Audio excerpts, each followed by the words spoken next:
পূর্ব মেদিনীপুর জেলার শিল্প শহর হলদিয়া বিধানসভা, হলদিয়া পৌরসভা, সুতাহাটা পঞ্চায়েত সমিতি এলাকায় বিভিন্ন জায়গায় মানবিক মুখ হলদিয়া বিধানসভা এলাকার ভূমিপুত্র প্রদীপ বিজলি আজ সুতাহাটা জুনএটিয়া গ্রামে সাধারণ মানুষের সঙ্গে চাপ চর্চায় মিলিত হলেন এবং এলাকার দুস্থ মানুষদের হাতে কাপড় এবং লুঙ্গি এবং শিক্ষার সামগ্রী তুলে দিলেন স্কুলের ছাত্রছাত্রীদের সঙ্গে।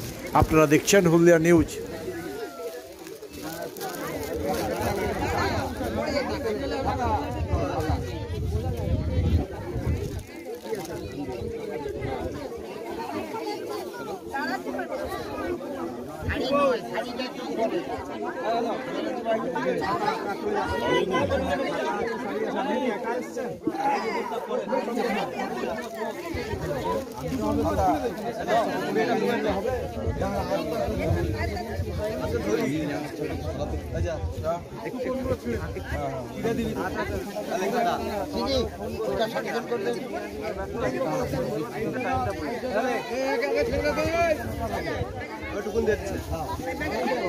যদি কেউ ছোট ছেলে মেয়েদের না উপস্থিত হন স্কুলে, এখন তো স্কুল খুলে গেছে, অনেকে হয়তো স্কুলে চলে গেছে, কিন্তু তার বাড়ির লোক যদি কেউ এসে থাকে কুপন নিয়ে, কুপনটি দিয়ে আর তার জিনিসটি সংগ্রহ করুন।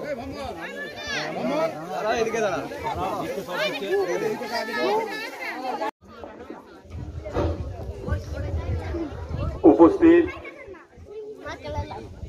মায়েরা,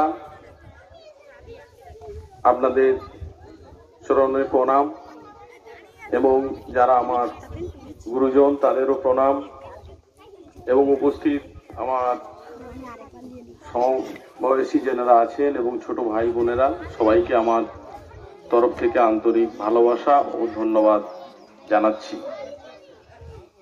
আমাদের এখানে উপস্থিত এই গ্রামেরই অনেক মানুষ আছেন আমাদের সঙ্গেই, ওনাদেরকেও আমার আন্তরিক শুভেচ্ছা ভালোবাসা, ডাক্তারবাবুকেও।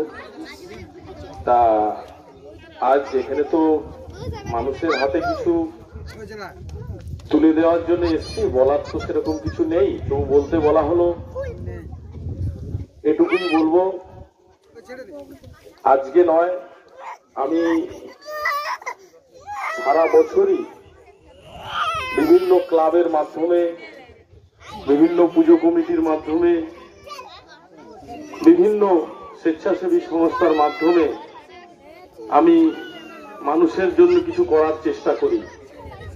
সে রক্তদান শিবির হোক বা চক্ষু পরীক্ষা শিবির, স্বাস্থ্য পরীক্ষা শিবির, এই সবের মধ্যে আমি নিজেকে নিয়োজিত রেখেছি এবং ভবিষ্যতেও আমি এইরকমই কাজ করব, এইটুকু আমার আশা।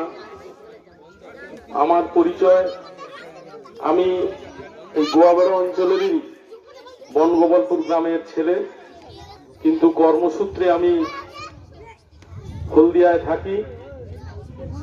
হলদিয়া বন্দরের আমি একজন কর্মী এবং শুধু তাই নয়, আমি বন্দরের যে শ্রমিক সংগঠন আছে ভারতীয় মজদুর সংঘ, তারও আমি সাধারণ সম্পাদক। তা এই পরিচয়টা আমার আজকে নয় এখানে, আমার পরিচয় আমি সমাজ সেবামূলক কাজে আমি নিজেকে নিয়োজিত করেছি এবং আপনাদের আশীর্বাদ যদি আমার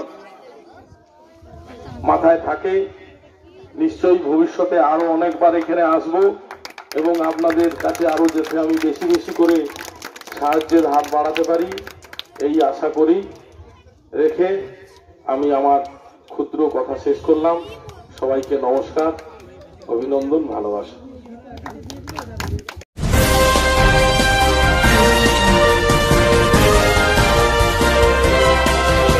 রাজলক্ষ্মী জুয়েলারি ওয়ার্কস, হলমার্ক সোনার গয়না, রূপার গয়না, সার্টিফাইড গ্রহরত্ন ও শোপিস দ্বারা সুসজ্জিত শোরুম, দুর্গাচক, বাসন্তী ভবন, দুর্গা মন্দিরের পাশে, সুপার মার্কেটের ঠিক বিপরীতে।